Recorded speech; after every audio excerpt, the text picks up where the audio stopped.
नवी मुंबई राष्ट्रवादी काँग्रेस जिल्हाध्यक्ष अनु आंग्रे आणि महाराष्ट्र प्रदेश सचिव गौरी आंग्रे यांच्या वतीने दिघा नवी मुंबई या ठिकाणी महिलांसाठी भव्य हळदी कुंकू समारंभ व बक्षीस वितरण कार्यक्रमाचे आयोजन करण्यात आले होते। यामध्ये महिलांसाठी विशेष कार्यक्रम, सखींनो खेळात जीव रंगला, तसेच बक्षिसाची लयलूट, प्रथम पारितोषिक सोन्याची नथ व पैठणी, द्वितीय पारितोषिक पैठणी, इतर 13 सेमी पैठणी व 150 आकर्षक बक्षिसे व लकी ड्रॉ देखील ठेवण्यात आला होता। महिलांनी या कार्यक्रमात चढाओढीने भाग घेत कार्यक्रमाचा मोठ्या प्रमाणात आनंद घेतला। यावेळी प्रामुख्याने समाजसेविका ऋता आव्हाड, नवी मुंबई पनवेल निरीक्षक भावना घाणेकर, राष्ट्रवादी युवक काँग्रेस प्रदेशाध्यक्ष मेहबूब शेख, माजी नगरसेवक राजू शिंदे, माधवी शिंदे, कार्यकर्ते पदाधिकारी उपस्थित होते। दरवर्षी अनु गौरी आंग्रे आणि त्यांचं ते वन साइड मित्रमंडळ हे महिलांसाठी एक कार्यक्रम आयोजित करत असतात आणि मागच्या वर्षी पण मी आले होते, यावर्षी पण मी आले। आता मी पाहिलं एक वेगळ्या प्रकारचं टग ऑफ वॉर स्टेजवर झालं होतं आणि त्या जिंकली त्यातली एक टीम। अजून काहीतरी गेम्स चालू आहेत म्हणून मी काय फार मोठं काही बोलत नाही। असंच त्यांच्या प्रगतीसाठी मी पूर्ण आंग्रे फॅमिलीला खूप खूप शुभेच्छा। सध्या तो जो प्रश्न आहे ना तो मला वाटतं कोर्टामध्ये अजून एक जी बिल्डिंग आहे ते कोर्टामध्ये प्रलंबित आहे प्रकरण। आणि तुम्ही जर म्हणाल की बरोबर आहे 2.5 वर्ष मिळाली होती, पण काही समजण्याच्या आतच सरकार खेचून नेलं गेलं।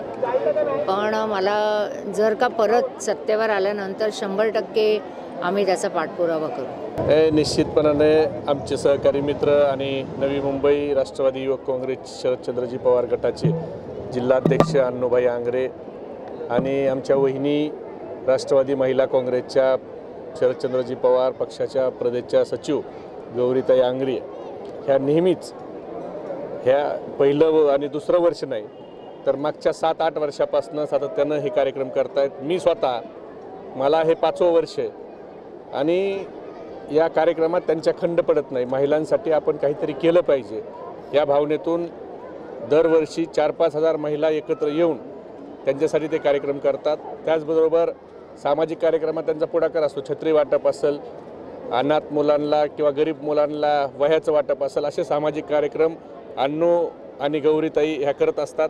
त्यांच्या ह्या कार्यक्रमाला नेहमीच या भागातील लोक प्रतिसाद देतात आणि पक्ष म्हणून आम्ही देखील त्यांच्या पाठीशी नेहमी उभा असतो।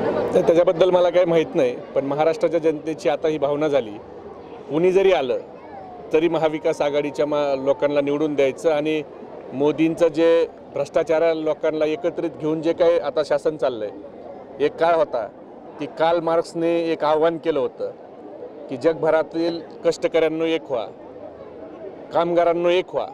आता भाजपाने आव्हान केलंय की भ्रष्टाचारांनो एक व्हा, आमच्या पक्षात या। जर तुम्ही आमच्या पक्षात आला नाही तर आम्ही तुमचा भ्रष्टाचार सहन करणार नाही। आमच्या पक्षात या आणि मग भ्रष्टाचार सहन करा। आणि सगळ्या भ्रष्टाचारी लोकांचा शेवटचं आश्रयस्थान आणि अड्डा ही भारतीय जनता पार्टी झालेली आहे। हे सामान्य माणसाला माहीत झालंय। द्वेषाचं सुडाचं राजकारण जे भाजप करतंय ते आता देशातल्या सगळ्या लोकांना माहीत झालंय। सगळ्या पक्षाचे विरोधी पक्षाच्या लोकांना जेलमध्ये घालायचं। आम आदमी पार्टीचे मनीष सिसोदिया चांगलं काम करतात, त्यांना जेलमध्ये घातलं, अनिल देशमुखांना जेलमध्ये घातलं, संजय राऊतांना जेलमध्ये घातलं आणि जे जे त्यांच्याकडे जात आहेत त्यांना मात्र मंत्रिपदं मिळत आहेत। जी लोक खरं जेलमध्ये जायला पाहिजेत त्या लोकांना मंत्रिपदावर घेणार। अशोक चव्हाण असतील, आदर्श घोटाळ्यातले, सिंचन घोटाळ्यातले, महाराष्ट्र सदन घोटाळ्यातले, हे सगळे लोक आता पावन करून त्यांना मंत्री केलंय। हे महाराष्ट्र आणि देशातली जनता उघड्या डोळ्यानं बघते। त्यामुळे त्यांना मोदी आले काय आणि कुणी जरी आलं महाराष्ट्राची जनता त्यांना धूळ चालण्याशिवाय। महाराष्ट्रातल्या महायुतीची जागाचं वाटप हे एकनाथ शिंदे आणि अजित पवारांची अवस्था अशी झाली की अवघड जागेवर दुखणारी जावई डॉक्टर सहनही होत नाही आणि सांगता येत नाही। काहीला 3 जागा, काहीला 5 जागा, 8 जागा। भाजपानं त्यांची काय पात्रता आहे हे त्यांना आता दाखवून दिली की तुमची हीच पात्रता आहे। त्यामुळे आता अजित पवार आणि एकनाथ शिंदे हे कुणाला सांगतील? त्यांच्या पुढे मोठा प्रश्न आहे की 3 जागा जर मागायची वेळ असेल, अजितदादा आमच्याकडे असताना 22 जागेतले 20 जागेचे निर्णय तर तेच करायचे। आज 3 जागा त्यांना दिल्लीला जाऊन मागावं लागतात। आणि अजून त्यांना ते जागा दिल्या जात नाही, याच्यापेक्षा दुःखाची गोष्ट मला वाटतं कोणतीच नसेल। महिला दिनाच्या निमित्ताने महिलांचा महासागर आपण सगळेजण बघताय, म्हणजेच महाविकास आघाडीला आणि तुतारीला चांगले दिवस येणार आहेत। कारण छत्रपती शिवाजी महाराजांच्या काळामध्ये जेव्हा शुभ कार्य व्हायचं तेव्हा तुतारीने सुरुवात व्हायची। आज बघाल आपण तुतारीचा जल्लोष आणि दिल्लीच्या कांठाळ्या बसण्यासाठी इथे तुतारीचे सगळे माझे तुतारी वाजवणारा माणूस हे सगळे इथे आज या ठिकाणी आलेले आहेत। आमचं चिन्ह हे अख्ख्या महाराष्ट्रामध्ये पोहोचतंय आणि आज गौरी आंग्रे आणि अन्नू आंग्रे यांच्या माध्यमातून महिला दिनाच्या निमित्ताने आज या ठिकाणी महिलांचा महासागर जमलाय, हे बघून खूप आनंद झाला। दरवर्षी प्रत्येक कामामध्ये सगळ्याच महिलांना हातभार असू द्या किंवा कोणत्याही प्रसंगामध्ये गौरी आणि अन्नू ठामपणे त्यांच्या पाठीशी उभा राहतो, हे मला खूप गौरवास्पद आणि अभिमानास्पद वाटतं। कारण आज एकीकडे छत्रपती शिवाजी महाराजांनी आपल्या मावळ्यांसाठी एकेकाळी सुरत लुटली होती आणि आज ह्यांनी राज्यकर्त्यांनी आपल्या स्वार्थासाठी महाराष्ट्राचं हक्काचं धन हे सुरतला नेण्याचं काम केलेलं आहे। आणि अशा परिस्थितीमध्ये युवकांच्या पाठीशी अन्नू आंग्रे, महिलांच्या पाठीशी गौरीताई ह्या उभं राहण्याचं काम करतात, याचा मला सार्थ अभिमान आहे।